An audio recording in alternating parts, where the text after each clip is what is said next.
ಅವತ್ತು ದಿನಾಂಕ 18/9/2024 ಸಂಜೆ 5:30 ಆದರೂ ದೆವ್ವ ಮಲಗಿರೋ ರೀತಿ ಮಲಗಿದ್ಲು.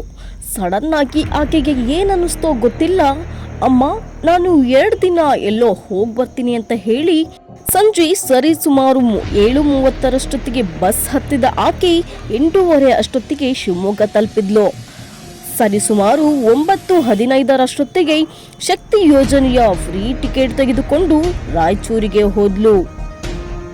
ಬೆಳಗ್ಗೆ 6:30 ರಾಯಚೂರನ್ನ ತಲುಪಿದ ಆಕೆ ಕರ್ನಾಟಕದ ಬಾರ್ಡರ್ವರೆಗೆ ಫ್ರೀ ಟಿಕೆಟ್ ತೆಗೆದುಕೊಂಡು ಹೋಗಿ ನಂತರ 35 ರು ಟಿಕೆಟ್ ಕೊಟ್ಟು ಟಿಕೆಟ್ ಮಾಡಿಸಿ ಆ ಒಂದು ಸ್ಥಳಕ್ಕೆ ಹೋಗಿ ಹೊಳೆಯಲ್ಲಿ ಸ್ನಾನ ಮುಗಿಸಿ ಆಕೆ ದರ್ಶನ ಮಾಡಿದ್ದಾದ್ರೂ ಯಾರ್ದು ಗೊತ್ತಾ?